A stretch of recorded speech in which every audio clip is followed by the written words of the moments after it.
Hi, in this video I will show you how to change Facebook Messenger background. So the process is pretty simple. If you are getting bored with your white or dark theme of the Facebook Messenger, now you can apply different themes on the Facebook Messenger. So simply you have to follow this procedure. So first of all you have to open your Play Store and you have to search for the designer tools, and once you will search for it you will see this application.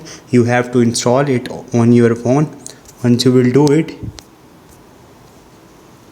open it and you will see this type of the interface. Also you will see a mockup overlay. Simply you have to turn this toggle on and you have to click on this one. Once you will tap on it, it will redirect you to your gallery. Select any image you want to use in the messenger background.